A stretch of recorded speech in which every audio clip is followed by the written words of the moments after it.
अच्छा जी, तो अहम पदार्थ का निरूपण चल रहा और अहम पदार्थ का ही शोधन और ज्ञान होना चाहिए। और जिसने अहम को जान लिया वो अज्ञानता से दुख से तर गए। तो अहम का ज्ञान होना चाहिए। तो किसका ज्ञान करा रहे आपको? अहम का ही ज्ञान करा रहे निरंतर हैं। अहम आत्मा साक्षी चेतन मैं सच्चिदानंद ब्रह्म परमात्मा शुद्ध बुद्ध मुक्त स्वरूप जो आत्म तत्व है उसका ही निरूपण आप लोगों के सम्मुख किया जा रहा। तो कल बतलाया था जो समस्त विकारी जो है उनके विकारों को जानने वाला, जो बोध मात्र है, ज्ञान मात्र है, चिन्ह मात्र है, वही चेतन है, वही आत्मा है, वही नित्य पदार्थ है। वही क्या है? वही नित्य पदार्थ। और मनोरथ स्वप्न सुषुप्तिषु एतयोः असत्वं स्फुटं पुनः पुनः दृष्टम। मनोरथ स्वप्न और सुषुप्ति में ये जो जागृत में स्थूल शरीर और सूक्ष्म शरीर है इनका जो असत्वपना है, अभावपना है, वो क्या है? वो स्पष्ट रूप से देखा जाता है। जागृत में स्थूल शरीर है, स्वप्न में नहीं है, सुषुप्ति में नहीं है। और स्वप्न में ये सूक्ष्म शरीर है लेकिन सुषुप्ति में ये सूक्ष्म शरीर स्थूल शरीर नहीं है। तो इनका अभाव देखा जाता है। तो इसलिए ये नित्य पदार्थ नहीं हो सकता। कभी भाव है कभी अभाव है। और सबके जो भाव को भी और सबके जो अभाव हो जाने पर उनके अभाव को भी प्रकाशता है। वही साक्षी है, वही नित्य तत्व है, चेतन तत्व। तो वह आत्मा ही है। क्या है? आत्मा ही है। इसलिए आदेश दे रहे हैं स्पष्ट रूप से। क्या आदेश दे रहे हैं? अभिमानम त्यजा मांस पिंडे। ये जो मांस का पिंड है इसमें क्या करना चाहिए? अभिमान का, अहम मम का परित्याग करना चाहिए।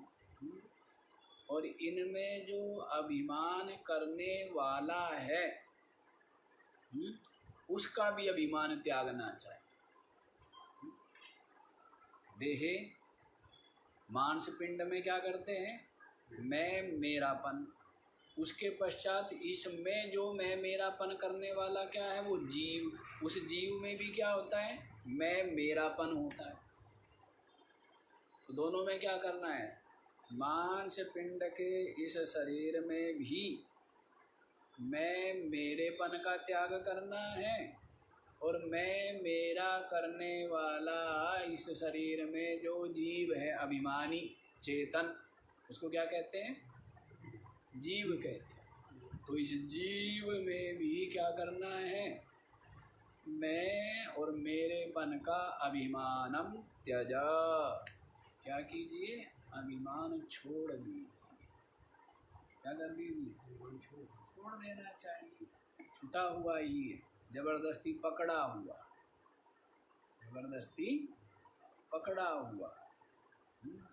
मोह मूढ़ता के कारण और कायरता के कारण और अल्प बुद्धि, मंद बुद्धि, मलिन बुद्धि होने के कारण से इनमें क्या किया हुआ है, मैं मेरापन करके इन जड़ को पकड़ा हुआ। छोड़ दो, देखो ये तो अलग ही है, ये क्या है, अलग है, और इन सब को पकड़ने वाला मैं अलग ही हूँ। मैं चेतन साक्षी अलग ही हूँ इन सब को पकड़ने वाला। तो ऐसा सुस्पष्ट रूप से देखने में आता ही है। इसलिए क्या करना है, मांस पिंड में जो मैं अभिमान है उसका परित्याग कर दीजिए, और जो तीनों कालों में अबाधित रूप से, साक्षी रूप से, अखंड बोधम, अखंड बोध मतलब साक्षी, साक्षी मतलब चेतन, मतलब जो ज्ञान रूप है, तीनों कालों में जो अखंड बोध स्वरूप जो वस्तु है, वह वस्तु ही अपनी आत्मा है, ऐसा जान करके शांति उपैहि, शांति को प्राप्त किया। कहते इसके अलावा और कोई रास्ता, कहते नहीं, न तो शरीर रहते रहते इसके अतिरिक्त शांति का, मुक्ति का कोई रास्ता है, और न शरीर छूटने के पश्चात शांति और मुक्ति का इसके अतिरिक्त और कोई रास्ता। और ये ज्ञान है तो आप तत्काल ही मुक्त है। तत्काल ही क्या है, मुक्त है कि ये शरीर आदि, स्थूल शरीर, सूक्ष्म शरीर, जड़ अनात्मा दृश्य है। मैं साक्षी हूँ, मैं चेतन हूँ, मैं आत्मा हूँ। थोड़ी सी बुद्धि जिसकी निर्मल है और जिसका जो थोड़ा सा विचारवान है, उसको ये स्पष्ट ही समझ में आ जाता है, ये स्पष्ट ही समझ में आ जाता है। शरीर की क्रिया और इंद्रिया और प्राण और अंतःकरण की जो क्रिया कर्म है, उनको ही अपने में आरोप कर ले, तादात्म्य कर, अन्यथा मैं वहाँ जाऊँ, ये विचार बुद्धि में आया, मन में आया है, बुद्धि ने निश्चय किया, इंद्रियों को प्रेरणा कर दी। जैसे मंत्री ने फाइल किसको पहुंचाई, राष्ट्रपति को, तो राष्ट्रपति का तो केवल क्या होता है, आदेश होता है, और उसके पश्चात फिर उसको क्रियान्वित किसको करना है, मंत्रियों को ही करना है। तो वैसे ही मन ने फाइल लाई, क्या किया, इंद्रियों ने फाइल मन के पास भेजी, मन ने किसको भेज दी, बुद्धि के पास, और बुद्धि क्या करती है, केवल, हमारा कहीं रोल नहीं है इसमें, आत्मा का, साक्षी का इसमें कहीं पर भी कोई वो नहीं है। हाँ, रोल माने क्या बोलेंगे, किसी प्रकार का इसमें उसका कर्तृत्व या प्रेरितत्व नहीं बनता है, कोई हस्तक्षेप। हाँ, तो बुद्धि के पास गई, बुद्धि ने फिर मन को आदेश कर दिया, मन ने इंद्रियों को आदेश किया है, और इंद्रियों के पहिए पर सवार होकर शरीर चलता है, सब कुछ करता है। तो आत्मा का क्या मतलब है, आत्मा तो केवल सत्ता मात्र सच्चिदानंद साक्षी, उसकी सत्ता से सब होता है। क्या होता है, उसकी सत्ता से सब होता है। जैसे सूर्य किसी को आदेश नहीं देते हैं कि सूर्य की उपस्थिति मात्र से सब कुछ हो रहा है,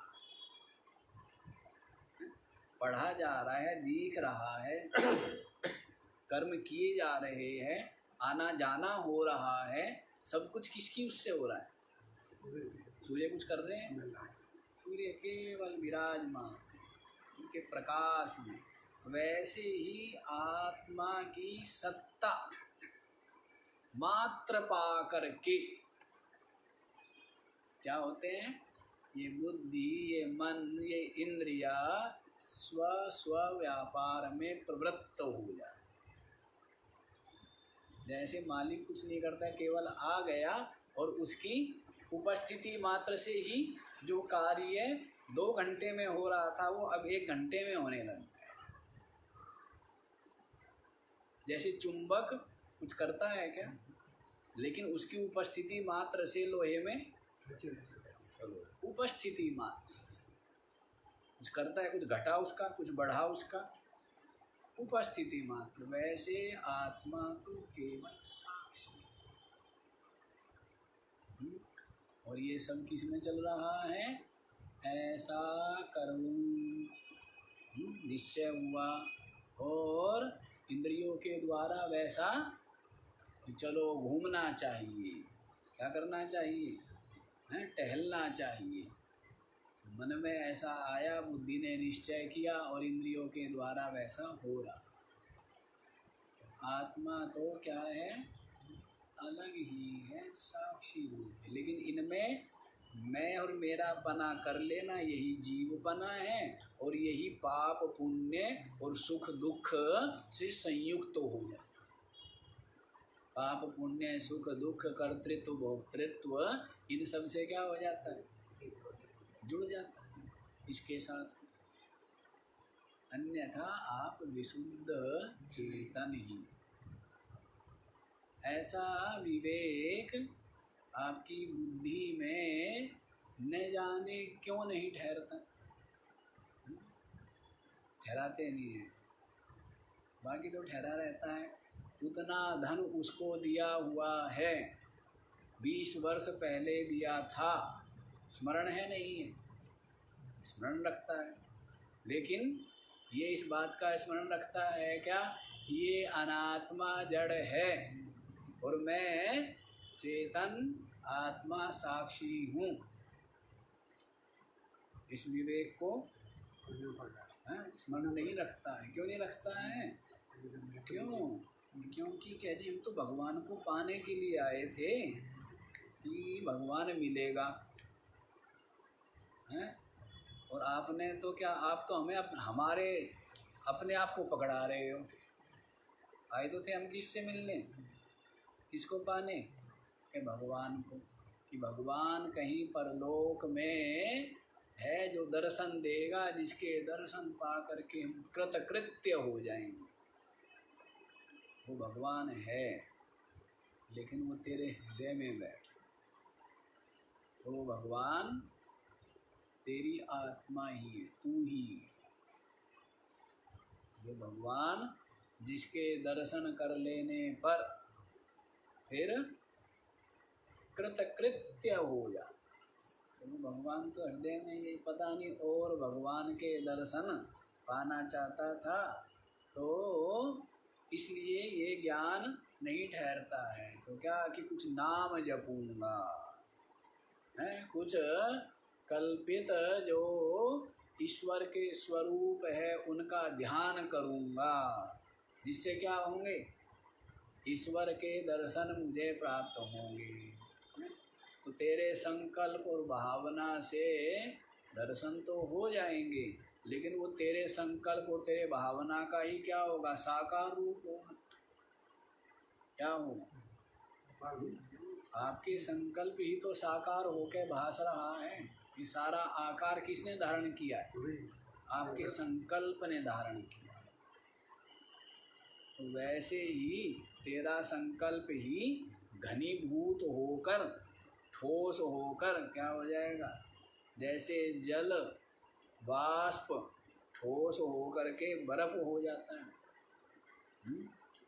क्या होता है? जो वाष्प है वो क्या बन जाता है? थोड़ा ठोस होता है तो जल बन जाता है, ज़्यादा ठोस होता है तो फिर बर्फ बन जाता है। तो वैसे ही तेरा ही संकल्प स्थूल हो जाता है। तो ऐसे भगवान के दर्शन से आत्म कल्याण तो नहीं होगा, मोक्ष तो नहीं मिलेगा। वो हृदय निवासी अंतर्यामी प्रत्यगात्मा जो चेतन तत्व है, उसका आत्म रूप से अनुभव करने पर ही क्या होता है? शांति और मुक्ति की प्राप्ति, मोक्ष होता है।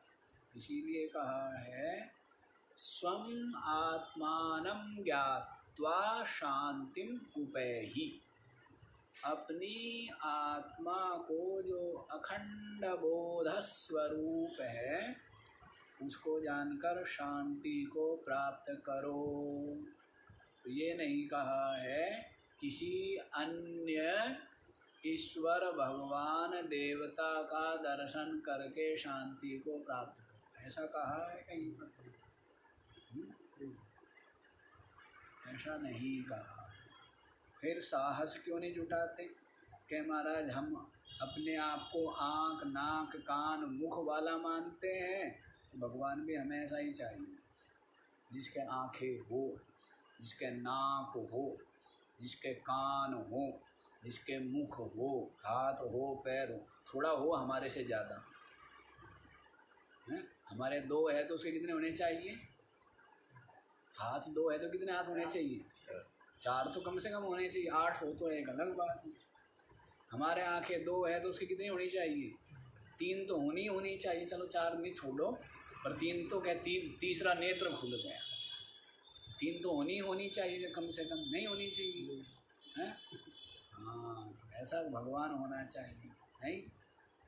सहस्र शीर्षा पुरुषः सहस्राक्षः सहस्रपात है। क्या है? क्या बोला है? सहस्र शीर्षा पुरुषा है। उसके कितने शीश हैं? रावण क्या बेचेगा? रावण के 10 हैं। हाँ, उसके कितने हैं? सहस्र शीर्षा पुरुषः सहस्राक्ष है, हजारों आँखें, और सहस्रपात पैर कितने? तो उससे क्या बतलाया है? ये बतलाया है कि सबके हृदय में वही है, और सब शरीर किसके हैं? इसके, सब मेरे ही है ना। ये जो सब शरीर है मशीन ही तो है, और है क्या? ये शरीर क्या है? मशीन। शरीर कुछ भी नहीं है, हड्डी मांस का ढांचा है, और बस इससे ज़्यादा क्या? एक मशीन है जिसके द्वारा कर्म करें, जिसके द्वारा सत्संग करें, जिसके द्वारा साधना करें, आत्मकल्याण कर सकते हैं। और इसको रखे तो क्या हो जाए? जंग लग जाता है। कुछ भी नहीं है, किसी काम का नहीं है ना। क्या काम का है? ये नर्तन किसी काम का है, और सेवा कर्म के अतिरिक्त, सत्संग और साधना के अतिरिक्त और किसी काम का है? ये शरीर बतलाइए, और किसी काम का नहीं। तो पता नहीं लोग कहाँ कहाँ कितना महत्व दिए रहते हैं, तो किसी काम का नहीं। तो इसलिए स्वम आत्मानं ज्ञात्वा, अपनी आत्मा को जान करके ही क्या मिलेगी? शांति मुक्ति की प्राप्ति होती है। आगे बता दिया जाए, नहीं तो कहूँगे जी यहीं खड़े हुए। आगे चलो। त्यजाभिमानं कुलगोत्र नामा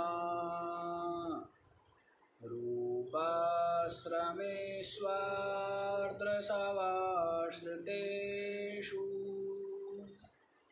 लिंगस्य धर्मानपि कर्तृतादिं त्यक्त्वा भवाप्ययम् सुख स्वरूपः त्यज अभिमानम् कुल गोत्र नाम रूप आश्रमेषु आर्द्र शवाश्रितेषु लिंगस्य धर्मान् अपि कर्तृतादीन्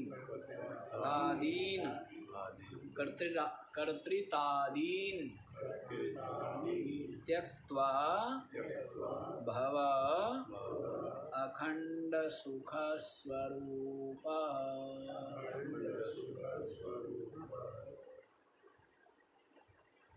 कुल गोत्र नाम रूप आश्रमेषु आर्द्र शवाश्रितेषु अभिमानम त्यज।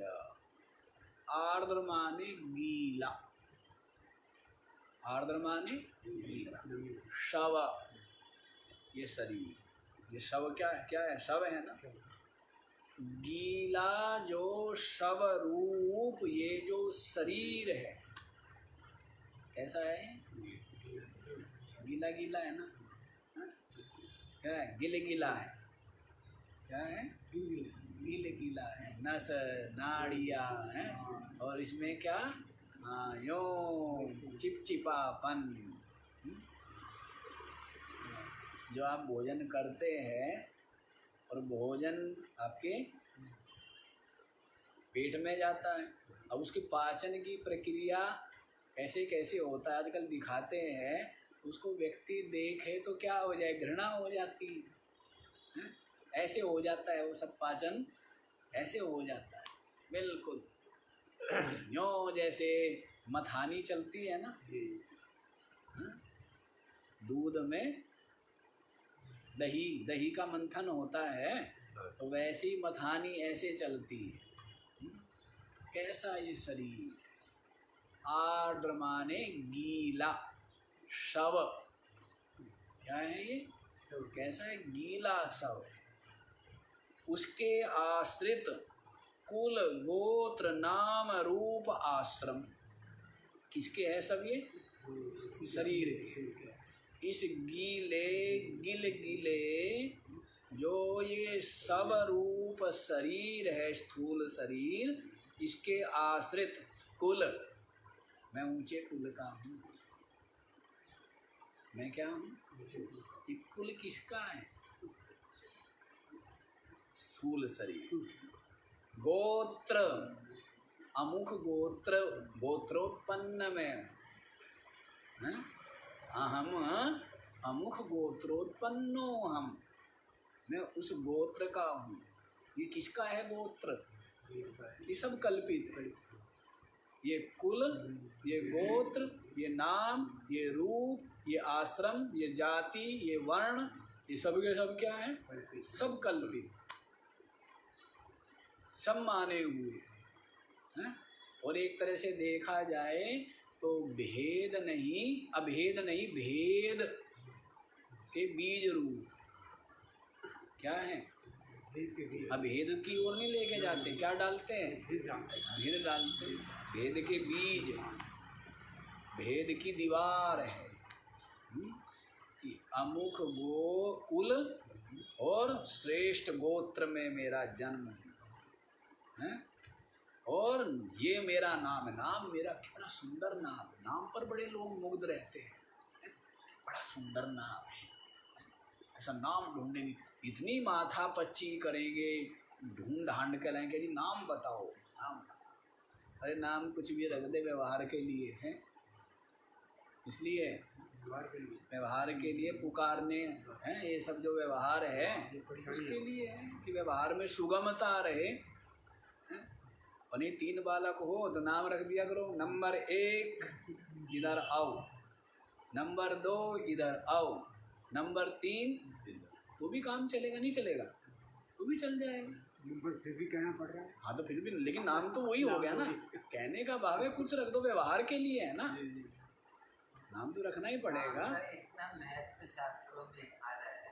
आज आने की कहा उसके नारायण नारायण निकला उसको तो नाम का महत्व इसलिए बताया जा रहा है कि भाई नाम जपे जिससे कि बुराई छूटे, विकार छूटे, पाप छूटे, उसके लिए है। और सात्विक पवित्र नाम जिसको भी आप मान लीजिए। अब आप तो मानते हो राम पवित्र नाम है, मुस्लिमों से पूछो पवित्र नाम क्या है, और ईसाइयों से पूछो पवित्र नाम क्या है, और जैनियों से पूछो पवित्र नाम क्या है, और सिखों से पूछो पवित्र नाम क्या है, हैं? अब हम किसका माने? समस्या किसको हो जाएगी? हैं? तो जिसको भी मान ले, जो जिसको भी मान ले, हैं? आप ऐसा करो, मरा को पवित्र मान लो। क्या करो? मरा को पवित्र मान लो कि मरा मरा, मैं मरा मैं मरा मैं मरा, हैं? उसी से क्या आ जाएगी आपके अंदर? हैं? कुछ दिन जपोगे, घंटा 2 घंटा रोज बैठोगे, उसी से कृतकृत्यता आनी आरंभ हो जाएगी कि मैं क्या कर रहा हूँ, 2 घंटा नाम जप रहा हूँ, मेरे पाप गलित हो गए, मेरा चित्त विशुद्ध हो गया, शांत हो ही जाएगा। तो जैसे भी करके आ जाए। राम के भक्त राम का नाम जप करके कृतकृत्यता का, निष्पापता का अनुभव करते हैं। कृष्ण के भक्त कृष्ण का नाम जप करके क्या? निष्पापता का, कृतकृत्यता का अनुभव करते हैं। शिव के भक्त शिव का नाम जप करके क्या करते हैं? निष्पाप और कृतकृत्य अपने आप को अनुभव करते हैं। बाकी कोई देवी का करेगा, कोई देवा का करेगा, जिस भी नाम का जो कर ले, हैं? जिस भी नाम का जो कर ले, कोई रण छोड़, नाम भी तो बहुत है नहीं कि अगला रण छोड़ के भाग गया, अगले को बार बार याद दिला रहे हैं, वो तो उसको बुरा लगेगा, भला अच्छा थोड़ा लगेगा। क्या लगेगा? अरे मैदान छोड़ के भाग गया था ये, क्या कहेंगे? अब उसको याद क्या दिला रहे हैं आप? तो सम्मान अनुभव करेगा, अपमान अनुभव करेगा। मैदान छोड़ के भाग गया था, नाम क्या पड़ गया? अभी कहने के रण छोड़ भगवान, क्या हो गए? तो क्या भगवान रण छोड़। तो बुद्धिमान का जो भी कृत्य है वो सबका सब क्या हो जाता है? हाँ, वो सबका सब लीला है ना। बुद्धिमान का आग्रह तो है नहीं, तो जो भी कृत्य है वो सबका सब लीला है, सब अभिनय है, सब नाटक है, सब खेल है, सब कल्पना बुद्धिमान के लिए। तो वो जानते हैं कि लाख लोग खड़े हैं और उनके सामने अकेला खड़ा होना कोई बुद्धिमानी, उनसे लड़ना कोई बुद्धिमानी नहीं। तो क्या, चलो भाई फिर देखेंगे, फिर ठीक मौका होगा तब आएंगे। तो ऐसे ही है। तो जैसे भी नाम जप लिया जाए, तो ये जो नाम रखे हैं किसके रखे जाते हैं? शरीर के। गीला जो सब रूप ये स्थूल शरीर है, कुल भी, गोत्र भी, नाम भी, रूप भी, बड़ा सुंदर हूँ मैं क्या हूँ? बड़ा ही सुंदर। ऐसा अपने इस शरीर की सुंदरता का क्या होता है? बड़ा ही अभिमान हो। और ये शरीर क्या है? गीला शव है। क्या है ये? ये शरीर। और बालक होता है सुकोमल, सबको प्यारा लगता है। युवा होता है स्वस्थ है, सुंदर है, अच्छा लगता है। लेकिन वृद्धावस्था क्या करती है? वृद्धावस्था सबका भक्षण कर जाती है। सारे रूप सौंदर्य का क्या कर जाती है? वृद्धावस्था खा जाती है। तो फिर ऐसा हो जाता है कि महाराज एक समय था लोग हमें देखते थे, कई लोग बताते हैं, और एक समय ऐसा है कि घर के पोते पोतिया हैं संबंधी कि वो हमारा मुखड़ा ही नहीं देखना, मुख ही नहीं देखना चाहते हैं कि दादा दादी को देख करके तो कहते उल्टी आती है, झुर्रियाँ पड़ गई ना, तो क्या कहते हैं, हाँ कि देखते ही नहीं है। तो ये शरीर है, ये क्या है, ये शरीर है, इसकी वास्तविकता तो यही है, ये मलिन ही है, ये क्या है, गीला स्वरूप ही। यूं ही इसकी चमक पर है ये क्या होता है, लुब्ध हुआ रहता है, मोहित हुआ रहता है। तो इसका जो रूप है वो भी इस शरीर का ही। आश्रमेषु, और क्या है ये मेरा, मैं इस आश्रम में, मैं क्या हूँ, ब्रह्मचर्य आश्रमी हूँ, गृहस्थ आश्रमी। गृहस्थ आश्रम बहुत बड़ा है महाराज, लोग बताते हैं, हमें तो नहीं पता, लोग बताते हैं। तो हम लोग कहते हैं सब बड़े ही हैं, हमें छोटा क्यों बनाए हम किसी को, तुम छोटे क्यों हो, बड़े ही बनो, जिसके मन में जो आए सो बनो, हम तो मना ही नहीं करते। ये लोग होते हैं ना, कुछ बात चले तो कहते महाराज जी ग्रंथों में शास्त्रों में ब्रह्म वो गृहस्थ आश्रम को बहुत बड़ा बताया, हम कौन सा छोटा बता रहे हैं? बड़ा होगा तो बड़ा, बड़ा छोटा क्या है, जहाँ पर भी हो पूरी सात्विकता के साथ में अपने कर्तव्य कर्मों का निर्वहन करें। जहाँ जहाँ पर है ब्रह्मचारी है तो वो ब्रह्मचर्य पूर्वक, संयम पूर्वक, गुरु सेवा पूर्वक क्या करे, विद्या का अर्जन करे।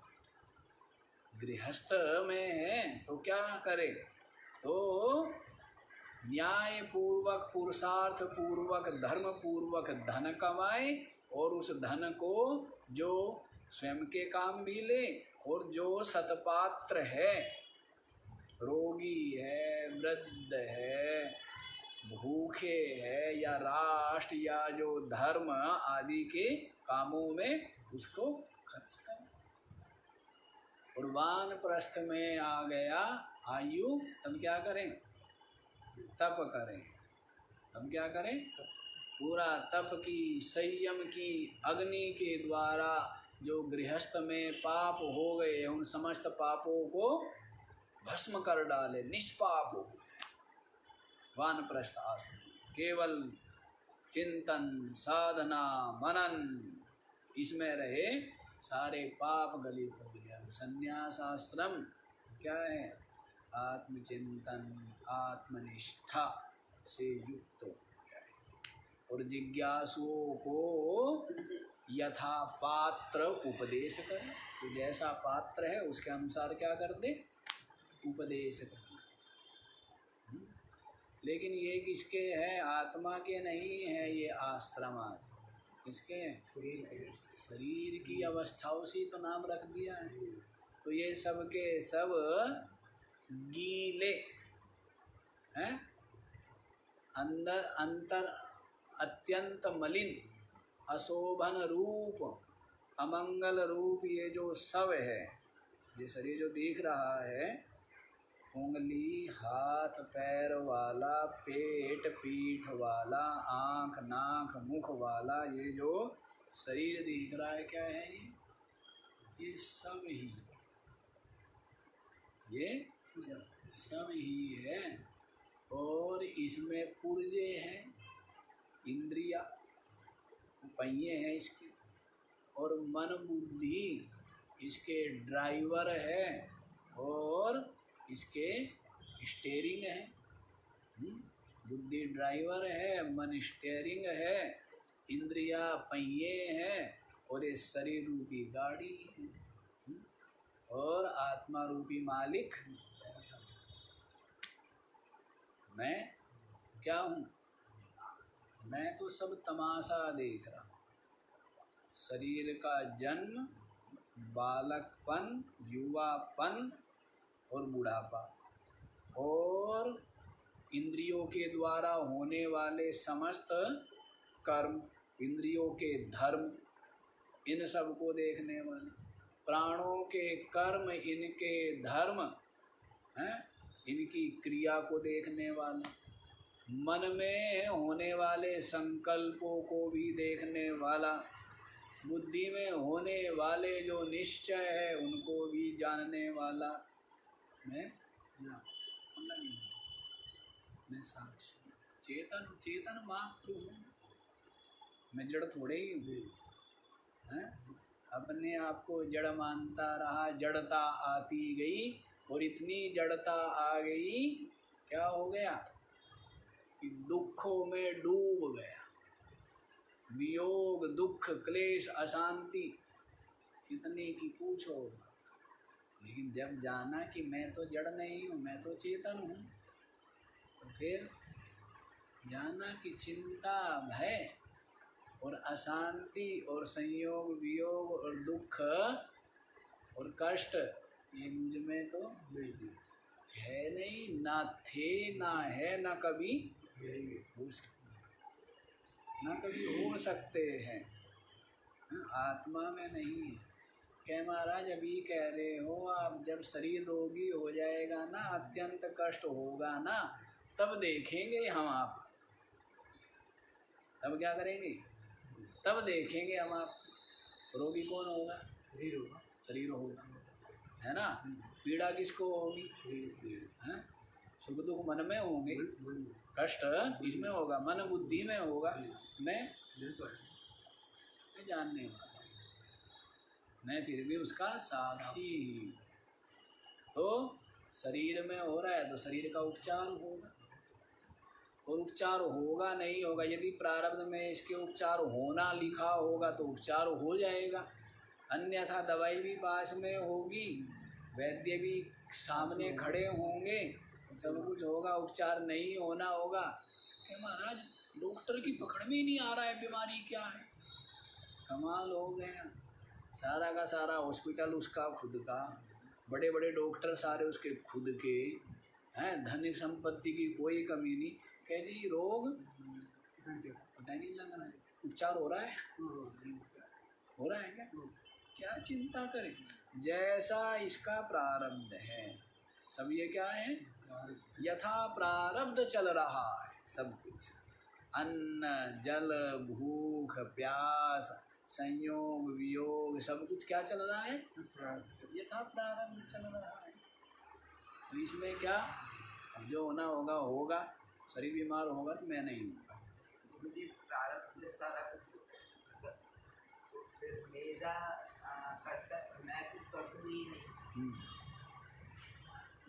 हाँ, तो ये बुद्धि भी कि मैं कुछ ना करूं, ऐसा जो आलस्यों में आती है ये बुद्धि, ये उनके कर्म प्रारब्ध के कारण ही आई है, जिससे कि उनका जीवन अभाव में और दुख में बीते,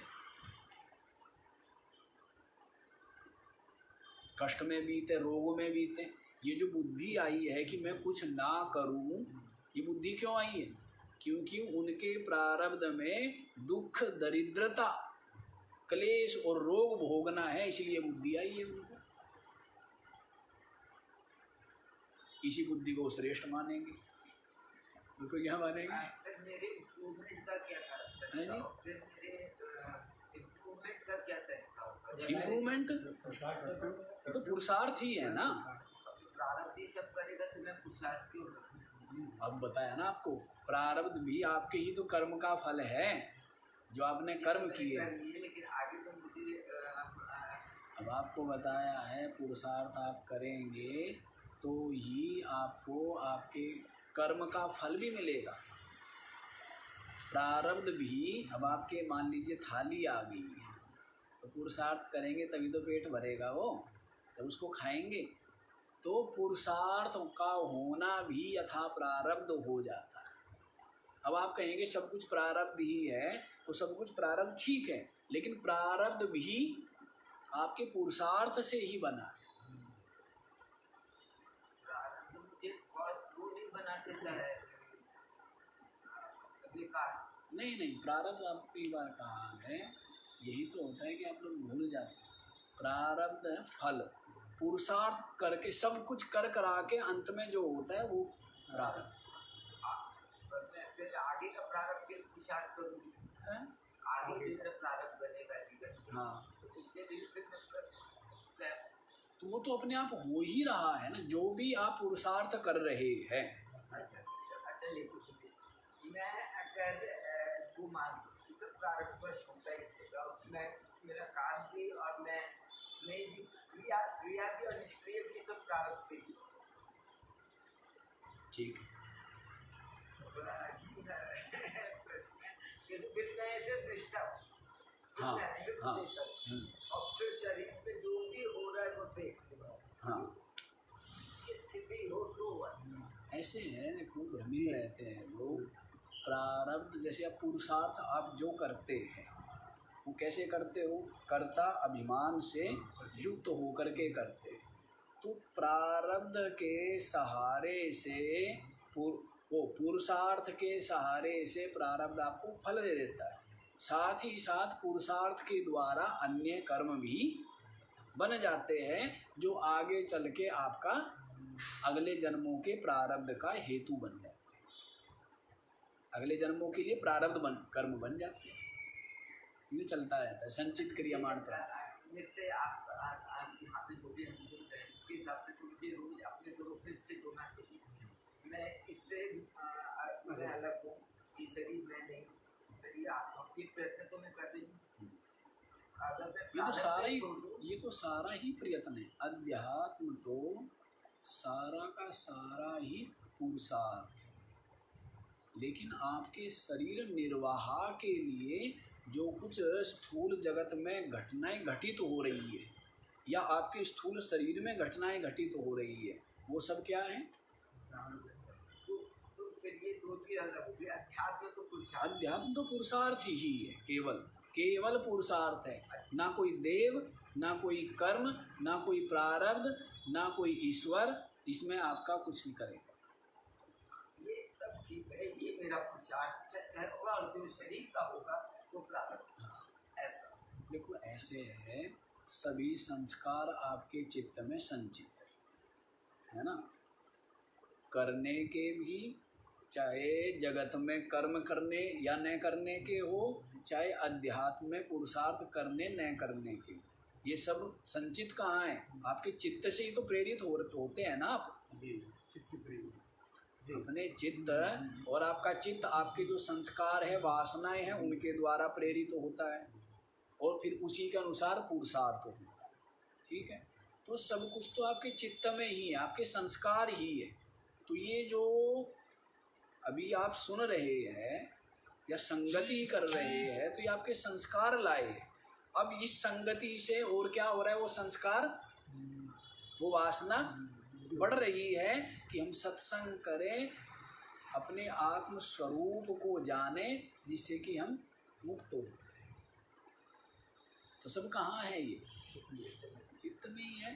तो उसी के अनुसार ही पुरुषार्थ हो रहा है और उसी के अनुसार फल की प्राप्ति।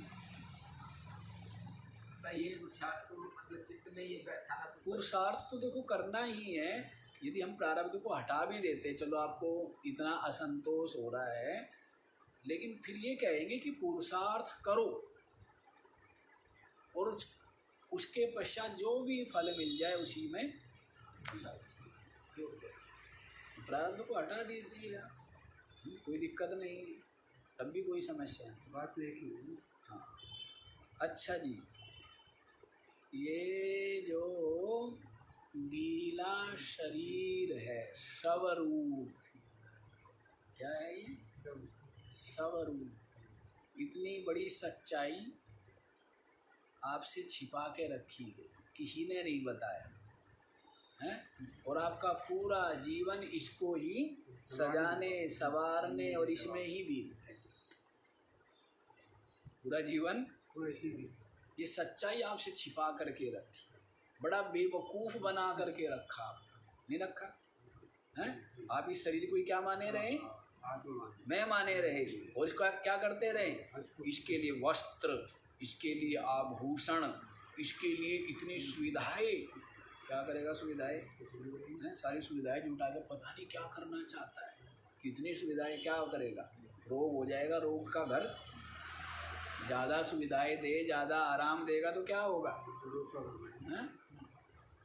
ये तो ऐसा ही है, वीणा का तार है, ज़्यादा खींचोगे तो टूट जाएगा और बिल्कुल ढीला छोड़ दोगे तो बेसुरा हो जाएगा, बजेगा ही नहीं। वैसे ही कैसे होना चाहिए, अति नहीं होना चाहिए, ना अति सुविधा ना अति दुविधा, ना अत्यधिक क्लेश मतलब कष्ट सहन किया जाए, कैसा होना चाहिए। हाँ, ना गर्मी अधिक सहन करो ना गर्मी सहन करो जितना सहन होए, सहन शक्ति होनी चाहिए। सर्दी सहन करो जितनी सहन हो, सहन शक्ति होनी चाहिए, पर इतना भी नहीं। लोग क्या कहें कि जिसको सर्दी नहीं लगती है, लोगों से ये बात सुनने के लिए क्या करता है, इसको तो गर्मी नहीं लगती है, अगला ठिठुर गया, अगला जल गया, और बस ऐसे मूढ़तापूर्ण कर्म नहीं करने से। ये शरीर है, मिट्टी का है, तो क्या तपेगा नहीं है, क्या गर्मी नहीं लगेगी, इसको लगेगी, लगनी भी चाहिए। हैं, पता नहीं कैसी कैसी मूढ़ताएं रखेंगे। अति नहीं होना चाहिए, मध्यम मार्ग ठीक है। हाँ जी, युक्त आहार होना चाहिए। तो यही आपको छिपा करके रखा कि ये शरीर मलिन है, ये शरीर अशोभन रूप है, ये शरीर सब है। ये शरीर क्या है, गीली आंत नस नाड़ी हड्डी मांस मेद मज्जा मल मूत्र का क्या है, एक संघात मात्र। बताइए किसी ने, हैं? कितने बेवकूफ़ बने रहे आप, और बस वस्त्र ला रहे किसके लिए, अब 100 रुपये का पहन लो या 10,000 का पहन लो, करना क्या है, शरीर को ढकना ही तो है। और नहीं, कैसा होना चाहिए 10,000 का,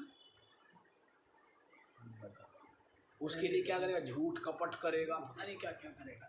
नहीं तो सबसे वो दरी सिलवा के, आजकल तो लोग दरी पहनने लग गए, वो दरी नहीं होती बिछाने वाली, ये जो जीन्स की पैंट है, जीन्स ही बोलते हैं ना इसको, तो ये क्या दरी तो है, चटाई, जो बिछाने वाली चटाई नहीं होती है जो पैरों में डाल देते हैं, हाँ उसको पहनते हैं लोग, बड़ी खुश होते हैं। बताओ, फटी हुई, लोग कहते हैं कि महाराज इसमें एक आसानी है कि जैसे कपड़ा होगा तो धोना पड़ेगा, गंदा दिखेगा, कि इसको धोते नहीं है 15-15 दिन, महीनों तो भी कोई फर्क तो भी दिखता नहीं, इसलिए लोग पहनते। गंदे इतने हैं ना, लोग इतने गंदे हैं कि बदबू आती है। हाँ, सब पहने, प्लम्बर को देखो, मिस्त्री को देखो, किसको देखो, सबके पास क्या पहने मिलेंगे।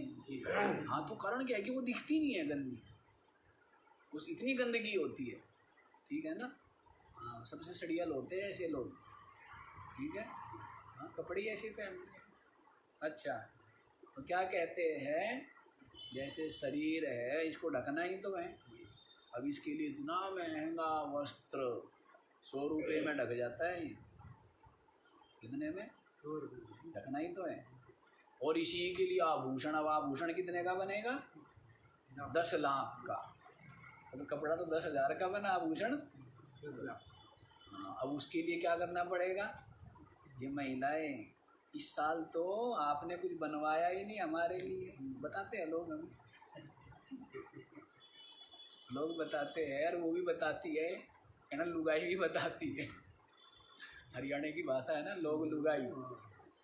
तो वैसे ही वो कहती है, इस बार तो आपने मेरे बर्थडे पर, बर्थडे बोलते हैं, बर्थडे क्या, वो तो दिया नहीं, कुछ नहीं दिया। वो कुछ नहीं देने का मतलब क्या होता है कि कम से कम 10 लाख का वो नहीं बनवाया।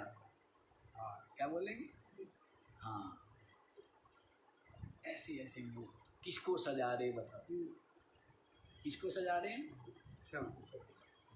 इस शरीर को जो अत्यंत मलिन और अशोभन, कितनी कितनी मूढ़ताएं करता है, कितने कितने पाप करता है, कितने कितने छल और कपट करता है। क्या मतलब है, क्या उससे अर्थ सिद्ध होता है, कुछ भी नहीं। 2 रोटी, शरीर ढकने के लिए 2 वस्त्र पर्याप्त है, ज़्यादा है, तू ज़्यादा के चक्कर में दुनिया भर के पाप करता है। इसको सजा रहा है जो कभी सुंदर नहीं हो सकता, जो सदा ही क्या है, मलिन ही रहेगा, मलिन का मलिन रहेगा। कितना ही सजा ले, कितना ही इसके ऊपर है सुगंधित, हाँ वो डाल ले, जल डाल ले, कुछ भी डाल ले, ऐसा ही रहे, अपवित्र ही। तो ऐसा ये मलिन शरीर, और इसी को मैं मानता रहा, सजाने संवारने और इसमें ही मिथ्याभिमान पाले रहा, और सारे झगड़े और सारी चिंता और सारे पाप और सारी भय का मूल क्या है, पूर्ति नहीं होती है। इसलिए महात्माओं को कहा कि क्या कैसे कपड़े पहन ले, मिट्टी में कोई कपड़ा देना, उसको क्या करना है, मिट्टी में वो करना। गेरू क्या है, मिट्टी में रगड़ लो, मिट्टी वाला रंग है ये।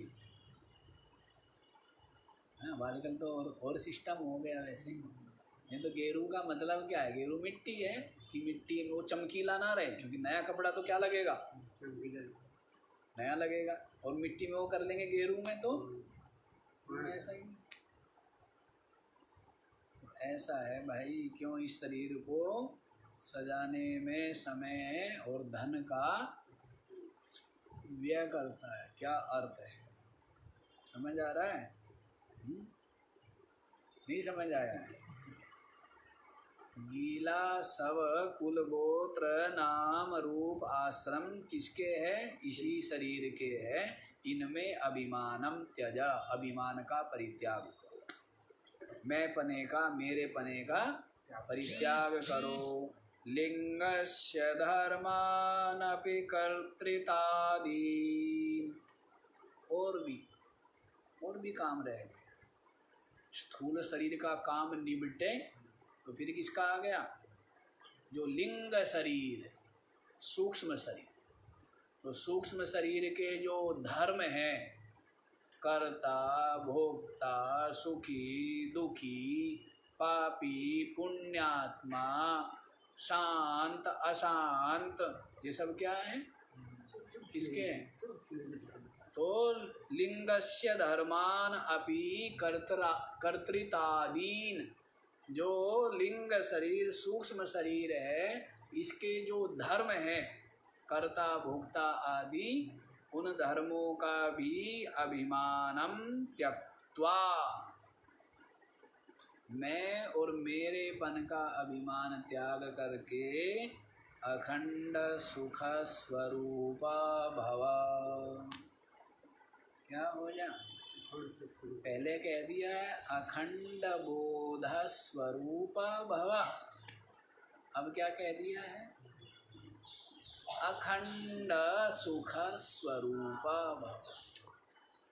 अखंड सत घन, अखंड चिद घन, अखंड आनंद घन, क्या है, सद घन, चिद घन और आनंद, उसी को कह दिया है अखंड सदरूप है, अखंड बोध रूप है। अब अखंड क्या कह दिया, अखंड सुख रूप, क्या कह रहे हैं, अखंड सुख स्वरूप भव, क्या हो जाए, अरे तो है तो सुख स्वरूप, और माना हुआ क्या है, अपने को हो रहा है दुखी, क्यों, क्योंकि इस स्थूल शरीर और इसके जो ये नाम रूप आश्रम है, इनको मैं मेरा मानता है, इसलिए दुखी हो रहा है। और ये जो सूक्ष्म शरीर है, इसके जो धर्म हैं, कर्ता भोक्ता आदि, लाभ हानि सुख दुख आदि, ये सब धर्म किसके हैं, मान अपमान आदि सूक्ष्म शरीर के हैं। इनमें मैं और मेरापन के कारण से ही तू दुखी हो रहा है, अन्यथा तू तो क्या है, सुख स्वरूप, तू सुख स्वरूप। बता, किसी ने बताया आपको, ये तो ये सदग्रंथ ही बताते हैं, सत्संग में ही बताते हैं। संसारी तो कहेंगे तू क्या है, दुखी है, तू क्या है, तू शरीर है। ये बताएंगे ना। उनसे पूछो मैं शरीर क्यों होता, कुछ और नहीं हूँ मैं, हैं? यही होना को पाया क्या मैं, तो ये शरीर मैं नहीं। बतला दिया है, समझ लीजिए स्पष्ट। मांस पिंड, मल भांड, है, मूत्र पुरीष से युक्त, हड्डी त्वचा मेद मज्जा स्नायु रक्त का संघात रूप ये स्थूल शरीर मैं नहीं, मेरा, मैं नहीं मेरा। दिख रहा है ना निरंतर। आँखों में क्या है, नासिका में क्या है, मुख में क्या है, कानों में क्या है, और मलमूत्र तो है ही। निरंतर क्या हो रहा है, दिख ही रहा है स्पष्ट। और दिख रहा है ये शरीर है कि इसमें क्या है, अंदर भी क्या बहता है, दिखता है ना, गील गीला है। अब ये थोड़ा छिल जाए ऊपर की चमड़ी तो लोग कहेंगे देख भी नहीं पाते। क्या होता है, देख भी नहीं पाते हैं ना, स्वयं का भी घृणास्पद हो जाता।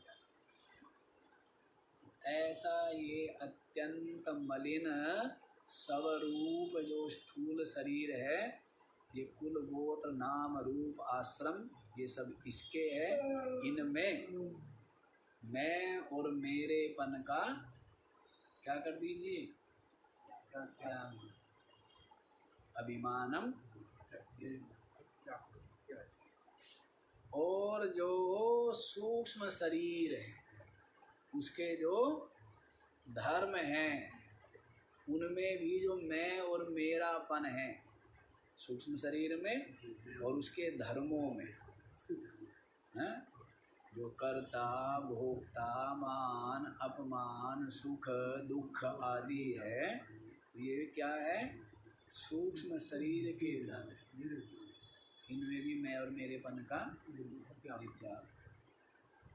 अभिमानम त्यक्त्वा अखंड सुख स्वरूपम, अखंड आनंद स्वरूप जो चेतन है, आत्मा है, जो सच्चिदानंद घन है, उस भाव में विराजमान, उस स्थिति में विराजमान रहना चाहिए। ये वास्तविकता है। यही ज्ञान, ज्ञान के लिए क्या ना, परम पवित्र है। क्या कर देता है आपको, जो आप अपने आप को मलिन देह माने रहते हैं, आपको क्या बना देता है, अत्यंत पवित्र निर्मल सच्चिदानंद ब्रह्म बना देता है। इसलिए कहा है नहीं ज्ञानेन सदृशं पवित्रम इह विद्यते। इस ब्रह्म ज्ञान आत्मज्ञान के अलावा इस धरती आकाश पाताल में कोई भी पवित्र करने वाला नहीं।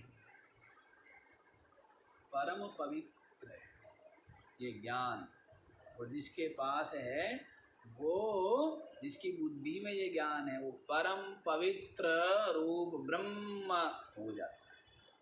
क्या हो जाता है, ऐसी बुद्धि अपने को ब्रह्म रूप अनुभव कर लेती है, ब्रह्म रूप। और जो जिसके पास ये ज्ञान नहीं है, वो बुद्धि मलिन शरीर बनी रह जाती है, जो कि जन्म मरण धर्मा है, जो कि भूख प्यास संयुक्त है, जो कि रोग भोग संयुक्त मलिन अशोभन रूप ये जो शरीर है वही बने रहते हैं। और जिसके पास ये ज्ञान होता है वो ब्रह्म हो जाता है, वो परमात्मा हो जाता है, वो मुक्त हो जाता है। ज्ञान की महिमा हुई ना, ये समझ आ गया आपके, अच्छे से समझ आ गया, हाँ? यूं ही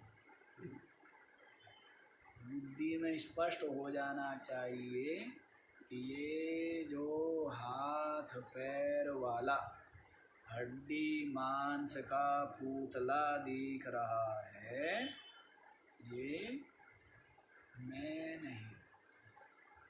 निरंतर ये निश्चय, आंखें खुले भी आंखें बंद भी, बोलते हुए भी चुप रहते हुए भी, खाते हुए भी और चलते हुए भी, बैठे हुए भी और लेटे हुए भी, नहाते हुए भी और हंसते हुए भी, ये निश्चय रहना चाहिए कि ये शरीर में नहला रहे हैं। तो जैसे गाड़ी को नहलाता हूँ वैसे ही शरीर को स्नान करा रहा। शरीर को जैसे गाड़ी को क्या कर देते हैं, कवर कर देते हैं, ऐसे ही शरीर को वस्त्र पहना रहा हूँ, ढक रहा है। वैसे ही सब काम किए जाए, वैसे ही मालिश की जाए, वैसे ही दंत धावन किया जाए, तो क्या देखा जाए कि ये शरीर में ये निश्चय हो। और ये निश्चय केवल भावना नहीं है, ये निश्चय युक्ति युक्त आपकी समझ में आ गया है। ये शरीर तो 5 तत्वों का विकार है, हड्डी मांस का संघात मात्र है, ये मैं आत्मा नहीं हूँ। बस ये निश्चय रखिए। इसके पश्चात ये जो सूक्ष्म शरीर है, जिसमें 5 ज्ञानेंद्रियाँ आ गई, 5 कर्मेंद्रियाँ आ गई, 5 प्राण आ गए और अंतःकरण आ गया, और इनके धर्म भी आ गए, इनकी कर्म क्रिया भी सब आ गई है, तो ये भी मैं 5 तत्वों का विकार है, ये भी जड़ दृश्य और अनात्मा ही है। ये मैं आत्मा नहीं, मैं साक्षी चिन्मात्र बोध स्वरूप। बुद्धि में थोड़ा सा जोर डाल दो, ज़्यादा नहीं है? अभी आपको कुछ काम बताया जाए ना तो बुद्धि पर कितना जोर डालेंगे। अभी आपको कहा जाए कि हमें भाई सुई चाहिए, तो सब अलग अलग बताए कि हमारा सुई तो उस दुकान में बढ़िया मिलती है। सब अपनी अपनी बुद्धि पर क्या डालेंगे, जोर डालेंगे, नहीं डालेंगे कि महाराज वहाँ से लेके हम लेके आएंगे, वहाँ मिलती है सुई की बात। और लेकिन ये अपनी आत्मा की बात है, ब्रह्म की बात है, इसमें तो महाराज हम जोर नहीं डालेंगे, बस जो आप पिला दोगे ना, जो आप उतना ही पर्याप्त है, हम कुछ नहीं करेंगे।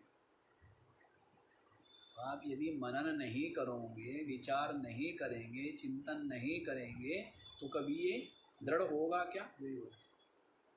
अभ्यास नहीं करोगे तो कभी निश्चय होगा क्या? नहीं होगा। तो फिर ऐसे ही अज्ञानी ही बने रहोगे। यदि विचार नहीं करेंगे, मनन नहीं करेंगे, अभ्यास नहीं करेंगे, तो क्या है, क्या बने रहेंगे? हैं? ऐसे ही बने रहेंगे अज्ञानी, जैसे थे वैसे ही। पुरुषार्थ करो, ये विचार करो। छोटी छोटी बातों का भी हम कहे आपको कि भाई केले ले करके आइए, तो उसमें विचार कर दोगे आप, वो वाले केले लाना, वो वाले बहुत अच्छे होते हैं, वो वाले बहुत मीठे होते हैं, वो वाले ये होते हैं, वो दिमाग चल गया ना आपका, हमें बोलने भी नहीं दोगे। और यहाँ की बात चलेंगी तो ये कहेंगे कि बस आप ही कर दो, जो कभी सोच भी आप लो, विचार भी आप लो, हैं, बस हमें तो बना बनाया, और वो भी बस रख दो, हमें तो पीना वो भी ना पड़े, पी भी आप ही ली, हैं, और रोग मुक्त हम हो जाए। ऐसे नहीं होगा ना, पीना किसको पड़ेगा? औषधि रख दी है, ज्ञान रूपी औषधि, पीना तो जो जो इसका पान करेंगे वो क्या हो जाएंगे? अमर निर्भय मुक्त हो जाएंगे। ठीक है, पान कर लीजिए। ये स्थूल शरीर, इसके धर्म कुल गोत्र नाम आदि इसके हैं, मेरे नहीं, मैं नहीं। ऐसे ही ये जो सूक्ष्म शरीर है, 5 प्राण, 5 ज्ञानेंद्रिया, कर्मेंद्रिया, अंतःकरण, इनके जो धर्म कर्म क्रिया है वो भी मैं मेरे नहीं है, मैं साक्षी चिन्हवान, स्पष्ट ही है। ऐसा श्रवण कर रहे हैं, ऐसा मनन कीजिए, ऐसा निधिध्यासन कीजिए, और ऐसी ही निष्ठा आपकी होगी तो आपका ये शरीर धारण करना, ये मनुष्य जन्म लेना सब क्या हो जाएगा, सब सार्थक। मेरे बाबा की बड़ी फैक्ट्रियाँ चलती हैं, कितने बार कहा हुआ है कि इनको बाहर फेंक के आना चाहिए, बार बार कहना पड़ेगा। तो आज इतना ही रखो जी, बाकी का कल। ओम